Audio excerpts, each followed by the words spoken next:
Hi hello welcome to our channel VN creativities. இன்னைக்கு நம்ம சேனலில் இதை பற்றி பார்க்க போகிறோம்னா என்னோட ஒன் டே வீலாக் பற்றி தான் பார்க்க போகிறோம். இந்த நியூ இயர்க்கு நாங்கள் என்னென்னலாம் பண்ணோம், எங்கெங்கெல்லாம் போனோம், எப்படி செலிப்ரேட் பண்ணோம் அப்படின்றது தான் இந்த வீலாகில் நம்ம பார்க்க போகிறோம். இந்த நியூ இயர் ஸ்டார்ட் ஆகிறதுக்கு முன்னாடி நான் எவ்வளோ விஷயங்களை பண்ணணும்னு நினச்சிங்க, ஆனால் அதில் பாதி கூட என்னால் பண்ணி முடிக்க முடியல. ஆனால் அந்த பாதி விஷயங்களை பண்ணி முடிக்கிறதுக்குள்ளே எனக்கு போதும்னு ஆயிடுச்சு. சரி போனதை போட்டு இனிமையாவது இது எல்லாத்தையும் செஞ்சு முடிச்சிடணும் அப்படின்ட்டு நான் இந்த நியூ இயர்க்கு ஒரு ரெசல்யூஷன் எடுத்துக்கிட்டேன். அப்படி என்னெல்லாம் நான் நியூ இயர்க்கு ரெசல்யூஷன் எடுத்துக்கிட்டேன், அதை நடைமுறைப்படுத்துறதுக்கு நான் என்னென்னலாம் பண்ண போகிறேன், அண்ட் நம்ம சேனலோட ஃப்யூச்சர் அப்டேட்ஸ்லாம் என்ன அப்படின்றது தான் இந்த வீடியோக்குள்ளே நம்ம பார்க்க போகிறோம். வீடியோக்குள்ளே போகிறதுக்கு முன்னாடி இப்போ தான் நீங்கள் நம்ம சேனலை ஃபர்ஸ்ட் டைம் பார்க்குறீங்கன்னா மறக்காமல் சப்ஸ்கிரைப் பண்ணிடுங்க. கூடவே அந்த பெல் ஐக்கானையும் கிளிக் பண்ணிடுங்க. அப்போ தான் நான் போடுற வீடியோஸோட நோட்டிஃபிகேஷன்ஸ் எல்லாம் உங்களுக்கு வரும். நியூ இயர்க்கு முந்தின நாள், அதாவது December 31 நாங்கள் நைட்டு ஒரு 11:30 வீட்டை விட்டு கிளம்பியாச்சு. எதுக்குன்னு பார்த்தீங்கன்னா நியூ இயரை செலிப்ரேட் பண்ணலாம் அப்படின்னு சொல்லிட்டு வெளியே வந்திருந்தோம். வெளியே வந்து பார்த்தா அது நைட் 11:30 அந்த 12 o'clock மாதிரிலாம் இல்லைங்க. யூஸ்வலாக ஒரு 8-9க்குலாம் எவ்வளோ டிராஃபிக் இருக்கோ, எவ்வளோ வண்டிகள் இருக்கோ அது மாதிரி தாங்க இருந்தது.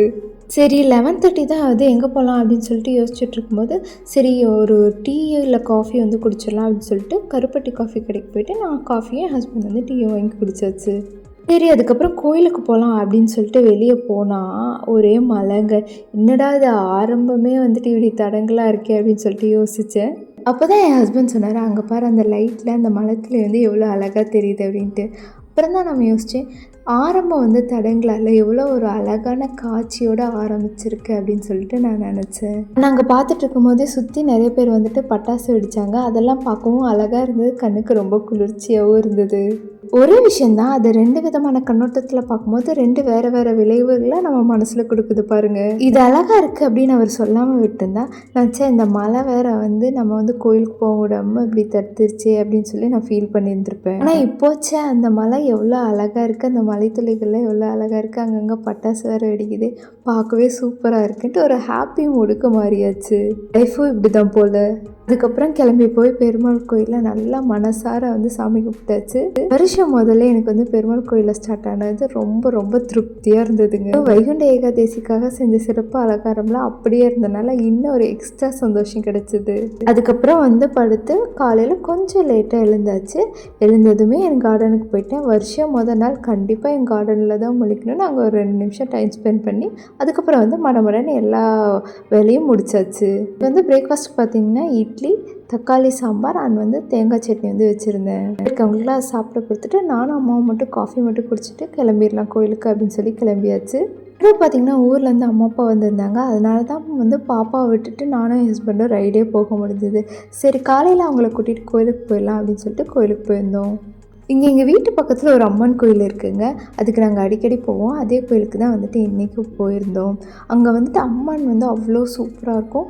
இன்றைக்கி நியூ இயர் அப்படிங்கிறதுனால பயங்கரமாக அலங்காரம் பண்ணியிருந்தாங்க. அவ்வளோ அழகாக இருந்தது அந்த அம்மனை பார்க்க. இந்த கோயிலை பார்த்திங்கன்னா அவ்வளோ சூப்பராக இருக்கும். அங்கே போனாலே எனக்கு ஒரு மன நிம்மதி கிடைக்குங்க. சீரியஸாக எனக்கு எப்போயாவது கஷ்டமாக இருந்ததுன்னா ஒன்று என் கார்டனுக்கு போவேன், அங்கே போய் தீரலையா இந்த கோயிலுக்கு போயிடுவேங்க. போயிட்டு அந்த அம்மன், அதுவும் அந்த ஐயர் ரொம்ப பொறுமையாக மந்திரம் சொல்லி எல்லாத்துக்கும் தீர்க்க சுமங்கலி பவ அந்த மாதிரிலாம் சொல்லி அவங்க இது பண்ணுவாங்களா. இன்றைக்கி நியூ இயர்க்கு போயிருந்தப்போ கூட எல்லாருக்கும் எல்லா நல்லதும் கிடைக்கட்டும், எல்லாருக்கும் கல்வி செல்வம் எல்லாம் நல்லதும் கிடைக்கட்டும், எல்லோரும் சுபிட்சமாக இருங்க அந்த மாதிரி சொல்லி கொடுத்தாங்களா. அந்த மாதிரி வார்த்தைகளை காலையில் கேட்கும் போதே அவ்வளோ ஒரு பாசிட்டிவான வைபாக இருந்ததுங்க. எனக்கு கூட்டம் நிறையா இருக்குது, சீக்கிரம் போங்க சீக்கிரம் வாங்க அப்படின்லாம் சொல்லாமல் ஒவ்வொருத்தருக்கும் பொறுமையாக கேட்டு சொல்லி எல்லாம் பண்ணார். அதுவே ஒரு மாதிரி மன நிறைவாக இருந்ததுங்க. சாமியெல்லாம் கும்பிட்டு முடிச்சுட்டு அங்கே பக்கத்தில் ஒரு குளம் இருக்குது. அங்கே நிறைய ஃபிஷ் இருக்கும். சரி அதுக்கு நான் வீட்டில் ப்ரெட் எடுத்துகிட்டு போயிருந்தேன், அது கொஞ்சம் போடலாம் அப்படின்னு சொல்லிட்டு அதுக்கு போட்டுட்டு அப்படியே கொஞ்சம் நேரம் அங்கே நின்றுட்டுருந்தோம்.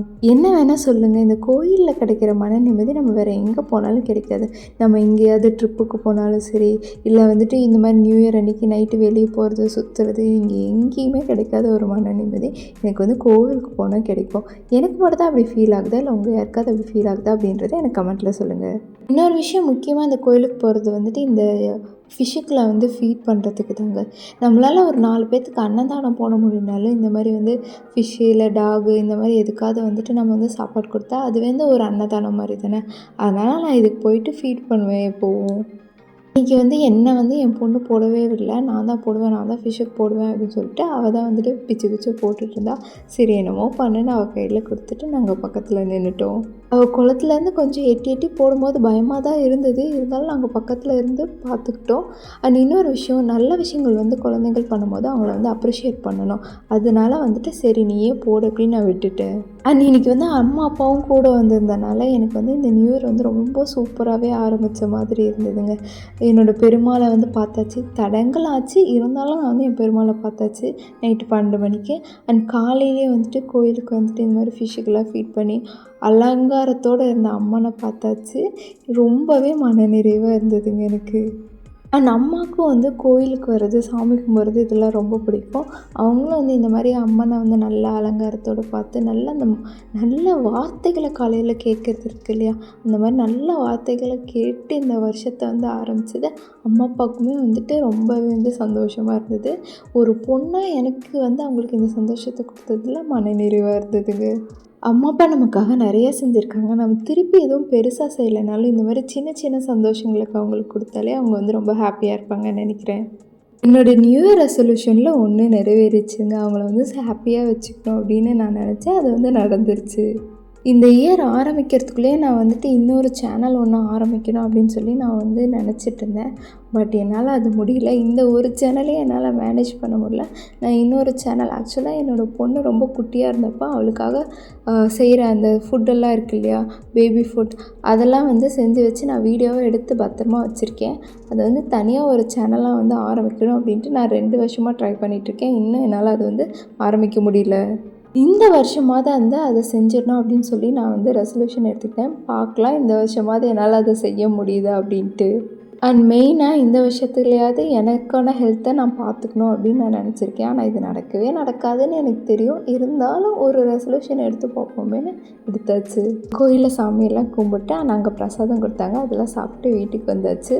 வீட்டுக்கு வந்து பார்த்தா மழை போல் வந்து துணி வேறு குவிஞ்சிருந்தது. கோயிலுக்கு போகணுன்ட்டு பெட்ஷீட் டிஷர்ட்லாம் துவச்சி போட்டுருந்தோம், அதெல்லாம் எடுத்து மடித்து வச்சுட்டு சரி வந்து மத்தியானத்துக்கு என்ன செய்யலாம் அப்படின்னு கேட்டப்போ எல்லாேருக்கும் கோயிலில் சாப்பிட்டதே வயிறு ஃபுல்லாக இருக்குது, வேறு எதுவும் வேணாம், காலையில் வச்சு இந்த மிச்சம் மீதியை காலி பண்ணிடலாம்னு சொல்லிட்டு காலி பண்ணிட்டோம். அதுக்கப்புறம் வந்து ஒரு குட்டி தூக்கம் தூங்கி எழுந்திரிச்சு ஈவினிங் போல் வந்துட்டு கார்டனுக்கு போய் வந்து தண்ணி ஊற்றியாச்சு. கார்டனில் பார்த்திங்கன்னா அழகாக 2 குட்டி தக்காளி வந்துருந்தது. அதுக்கப்புறம் பீட்ரூட் இருக்கு இல்லையா, அதை கட் பண்ணும்போது மேலே இந்த இலை வந்து நல்லா ஃப்ரெஷ்ஷாக இருந்தது. சரி இது வச்சு பார்த்தா வருதா என்னன்னு சொல்லிட்டு வச்சு பார்த்தேன். ஓரளவுக்கு வர மாதிரி தெரியுது. பார்க்கலாம் இன்னும் வந்து நாட்கள் போக போக என்ன ஆகுதுன்ட்டு. அப்புறம் அழகழகாக அந்த பிங்க் அண்ட் ஒயிட் பூவெல்லாம் வந்து பூத்துருந்தது. அதுக்கெல்லாம் வந்து தண்ணி ஊற்றிட்டு கருவேப்பிலை செடிக்கெலாம் வந்து தண்ணி ஊற்றியாச்சு. அப்புறம் பார்த்திங்கன்னா என்னோடய ரெட் கலர் ரோஸ் வந்து செம்மையாக பூத்துருந்து நல்லா பெருசாக தாமரமாக இருந்தது. அது பார்க்கவே அழகாக இருந்தது. அது வந்து லைட்டாக காயவும் ஆரம்பிச்சிருச்சு. ஆனாலும் எனக்கு பறிக்கவே மனசு வரல, அதனால் செடியில் அப்படியே விட்டு வச்சுருக்கேன். ஒரு சைட் பால்கனிக்கு தண்ணி ஊற்றிட்டு அடுத்த சைட் பால்கனிக்கு வந்தாச்சு. இந்த ரோஜா செடியில் 2 அழகான மொட்டுக்கள் வந்திருக்கு. அண்ட் புதுசாக வாங்கிட்டு வந்து வச்ச செவ்வந்தி செடிக்கும் கொஞ்சம் தண்ணி ஊற்றியாச்சு. இதெல்லாம் எங்கே வாங்கினேன் அப்படின்ற வீலாக வந்து நான் எடுத்து வச்சுருக்கேன். அது இன்னொரு நாள் நான் வந்து போஸ்ட் பண்ணுறேன். அதுக்கப்புறம் பார்த்திங்கன்னா ஈவினிங் வந்து டீ போட்டு குடிச்சிட்டு கொஞ்ச நேரம் எல்லாம் வந்து பேசிகிட்டு இருந்தோம். அதுக்கப்புறம் பார்த்திங்கன்னா வந்துட்டு பக்கத்தில் வந்துட்டு தென்பண்ணை விருந்து அப்படின்னு சொல்லிட்டு ஒரு ஹோட்டல் இருக்குது. அங்கே வந்து சாப்பாடு சூப்பராக இருக்கும். சரி நைட் டின்னருக்கு அங்கே போகலாம் அப்படின்னு சொல்லிட்டு போனோம். போய் பார்த்தா அங்கே பெரிய சர்ப்ரைஸ். ஏன்னா வந்துட்டு இதுக்கு முன்னாடி இந்த மாதிரிலாம் அவங்க டெக்கரேஷன் பண்ணி வச்சுருக்கல. ஆனால் இந்த தடவை இதெல்லாம் பார்க்கும்போது டிஃப்ரெண்ட்டாக இருந்தது. ஆக்சுவலி நாங்கள் இப்படிலாம் இருக்கோன்னு பிளான் பண்ணிலாம் போகல, சும்மா சாப்பிட போகலான்னு போனது. ஆனால் இங்கே பார்த்தா இங்கே ஒரு மினி ஃபோட்டோ ஷூட்டே நடத்தலாம் மாட்டிருக்கோம், அவ்வளோ சூப்பராக இருந்தது. இதுக்கு முன்னாடி இந்த கல் வச்ச அணில் மாதிரிலாம் இருக்குது இல்லைங்க, இதெல்லாம் இருக்காது. ஆனால் அந்த கொக்கு இது மாதிரிலாம் இருக்காது. இது கீழே இருக்க குட்டி குட்டி மஷ்ரூம் லைட்ஸ் மட்டும் இருக்கும். அந்த தடவை வந்துட்டு இந்த மாதிரி கல்லுலலாம் வச்சு ரொம்ப அழகாக பண்ணி அண்ட் அந்த இது கிறிஸ்மஸ்க்கு வந்துட்டு அந்த கிணத்தை சுற்றி அழகாக டெக்கரேட் பண்ணியிருந்தாங்க. எனக்கு இந்த கிணறு ரொம்ப பிடிக்குங்க. இது வந்து அந்த காலத்து கிணறு. ஆனால் அதில் வந்துட்டு அந்த பானை மாதிரி உள்ளே போடுவோம்ல, அதுவே வந்து டிஃப்ரெண்ட்டாக இருக்குங்க. அதை வந்துட்டு அப்படியே பழையமாய் மாறாமல் வச்சுருந்து அதை வந்து சுற்றி இந்த மாதிரி வந்துட்டு அதுக்கு வந்து பாதுகாப்பு அமைச்சு வச்சுருக்காங்க. ஒரு எந்த ஒரு டேமேஜும் பண்ணாமல் அதை சுற்றி அழகாக இந்த மாதிரி டெக்கரேட் பண்ணி வச்சுருக்காங்க. அது எனக்கு ரொம்பவே பிடிச்சிருந்தது. திருமண இடம் எல்லாம் லைட்ஸுங்க பார்க்கவே அவ்வளோ கண்ணுக்கு குளிர்ச்சியாக இருந்தது. பார்க்குற இடம்லாம் அப்படியே நட்சத்திரம் மாதிரி மின்னிட்டு இருந்தது. வந்த எல்லாரும் அங்கங்கே நின்று ஃபோட்டோ எடுத்துகிட்டு இருந்தாங்க. நாங்களும் அங்கங்கே நின்று ஃபோட்டோ எடுத்துகிட்டு இருந்தோம். எஸ்பெஷலி இந்த பாண்டா என் பொண்ணுக்கு ரொம்ப பிடிச்சிருச்சு. அதுவும் அந்த பட்டர்ஃப்ளையும் என் பொண்ணுக்கு ரொம்ப ரொம்ப பிடிச்சிருச்சு. நாங்கள் ஆக்சுவலாக ஃபஸ்ட்டே போய் மேலே நேம் கொடுத்துட்டு வந்துட்டோம். அங்கே க்ரௌடாக இருக்கிறனால வெயிட் பண்ணுங்கன்னு சொன்னாங்க. அதனால் நாங்கள் கீழே இந்த மாதிரி ஃபோட்டோஸ்லாம் எடுத்துகிட்டு ஃபோட்டோ ஷூட் நடத்திட்டு இருந்தோம். அங்கே நாங்கள் ஒரு 1/2 hour வெயிட் பண்ணியிருப்போம். ஆனால் எனக்கு வெயிட் பண்ணதே சுத்தமாக தெரில. ஏன்னா நாங்கள் ஜாலியாக இந்த மாதிரி இந்த இதில் நடந்துட்டு பேசிட்டு ஃபோட்டோ எடுத்துகிட்டு இருந்தனால எனக்கு டைம் போனதே தெரியவே இல்லைங்க. அதுக்கப்புறம் ஒரு வழியாக எங்களை கூப்பிட்டாங்க. கால் பண்ணி கூப்பிட்டோன்னா நாங்கள் மேலே போயிட்டு அங்கே உட்காந்து சாப்பிட்டு ஜாலியாக வந்தாச்சு. நாங்கள் ஒரு 7:30 போல் அங்கே போனோம். ஒரு 9 o'clock வீட்டுக்கு வந்துட்டோம். வீட்டுக்கு வந்துட்டு அப்புறம் கொஞ்சம் நேரம் ரெஸ்ட் எடுத்துகிட்டு அடுத்து நாங்கள் படத்துக்கு கிளம்பியாச்சு. நாங்கள் ஒரு 10:45க்கு மூவி புக் பண்ணோம். சிறை அப்படின்ற மூவி.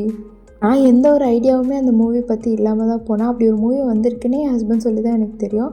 ஆனால் போய் பார்த்தப்ப ரொம்பவே சூப்பராக இருந்ததுங்க அந்த மூவி. நாங்கள் நைட் ஷோ புக் பண்ணியிருந்தோம். எனக்கு நைட் ஷோ படம் பார்க்கறது ரொம்ப பிடிக்கும். நைட் ட்ராவலும் ரொம்ப பிடிக்கும். சரி இன்றைக்கி அப்பா அம்மா இருக்காங்க, பாப்பா விட்டு போகலாம் அப்படின்னு சொல்லிட்டு போயிட்டு படத்தை பார்த்துட்டு வந்துட்டோம்.